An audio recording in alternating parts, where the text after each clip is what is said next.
एक बार एक शेर के झुंड से एक शेर का बच्चा ओझल होकर जाकर भेड़ों के झुंड में जा मिला और धीरे धीरे वो बच्चा भेड़ों के झुंड में जाकर बड़ा हुआ। वो भेड़ों जैसे ही लक्षणों को अपने मन में पाले बैठा था। जिस प्रकार से भेड़ें अपना मुंह नीचे करके चढ़ने जाती, उसी प्रकार वो बच्चा भी भेड़ों के साथ ही घास और फूस खाने लगा था। जिस प्रकार भेड़ें मिमियाती, उसी प्रकार वो शेर का बच्चा भी मिमियाता। धीरे धीरे ऐसे ही समय बीतता गया। वो बच्चा धीरे से एक युवा व जवान शेर हुआ। वो इतना शक्तिशाली था कि भेड़ों के झुंड में अलग से ही लंबा और तगड़ा शेर दिखाई देता, परंतु मानसिकता भेड़ों जैसी। वो अपना मुंह नीचे किए घास फूस खाता हुआ अपना जीवन गुजार रहा था। जिस प्रकार शेर को भेड़ों की आदत हो चुकी थी, उसी प्रकार भेड़ों को भी शेर की आदत हो चुकी। अब भेड़ें उससे डरती नहीं थी। उनके लिए वो भी एक भेड़ ही था। ऐसे ही दिन गुजर रहे थे, परंतु एक बार एक बूढ़े शेर ने उस भेड़ों के झुंड पर हमला किया। उसे देखकर सारी भेड़ें तितर बितर हो गई, परंतु उस शेर को ताज्जुब तो जब हुआ जब उसने एक युवा शेर को देखा जो उसे देखकर पेड़ों के पीछे छुपा था। उस बूढ़े शेर का माथा ठनक गया। बोले, ये क्या? उसने उससे पूछा कि तुम मुझे देखकर क्यों छुप रहे हो? तो युवा शेर ने बूढ़े शेर को कहा, वो मिमियाने लगा और हाथ जोड़कर अपने जीवन की भीख मांगने लगा और उससे कहने लगा कि मुझे छोड़ दीजिए, मुझे जाने दीजिए। बूढ़े शेर का मानो माथा ठनक चुका था। उसे समझ नहीं आ रहा था कि क्या हो रहा है। एक युवा शेर, जवान, तगड़ा, ताकत से भरपूर, शक्ति से भरपूर, वो आज हाथ जोड़कर मुझसे जीवन की भीख मांग रहा है।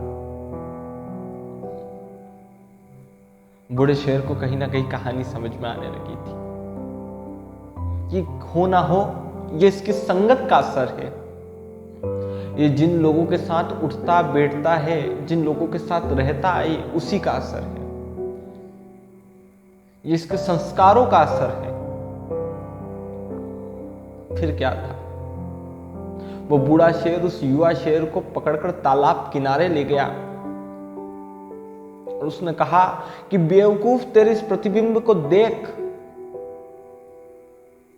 तू अपने आप को देख इस तालाब के अंदर, तू क्या है? जब उस युवा शेर ने अपने आप को तालाब के अंदर देखा तो चौंक गया, मानो वो डर गया था कि मैं क्या हूं? मैं इतना शक्तिशाली हूं, मैं भेड़ों जैसा नहीं दिखता,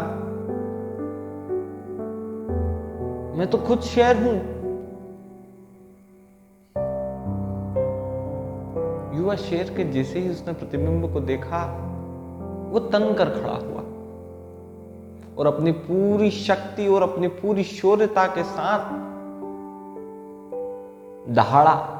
उसकी दहाड़ से मानो पूरा जंगल गूंज गया था। शक्ति का एहसास हो चुका था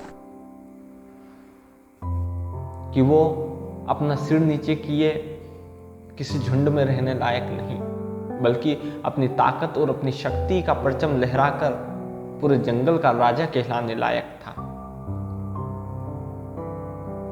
दोस्तों, कहानी का सारांश बड़ा सीधा सा और सरल सा है। आप में से, हम में से कई लोग ऐसे हैं, चाहे वो किसी भी फील्ड में आते हों, चाहे वो किसी भी सेवा, किसी भी संस्था या किसी भी व्यवसाय में आते हो। क्या हम लोग भी किसी झुंड के पीछे मुंह नीचे किए भेड़ों की तरह चल रहे हैं? क्या हम अपनी शक्तियों को भूल गए कि हम में से हर कोई जीतने के लिए पैदा हुआ है? आज सिंह होकर भी हम घास फूस खा रहे हैं। क्या किसी भी व्यवसाय में, किसी भी संस्था में, किसी भी फील्ड में और किसी भी फील्ड में हम अपना परचम नहीं लहरा सकते? हम बहुत कुछ कर सकते हैं अपने जीवन में, परंतु हमने खुद खाना बदोशों के जीवन को चुन लिया। उन भेड़ों के झुंड के अंदर अपने मुंह को छिपाए हुए उस युवा शेर की तरह ही बड़े चले जा रहे हैं। अब समय है कि हम अपने प्रतिबिंब को पहचानें और जीवन में शक्ति, उन्नति और साहस के लिए आगे बढ़ें।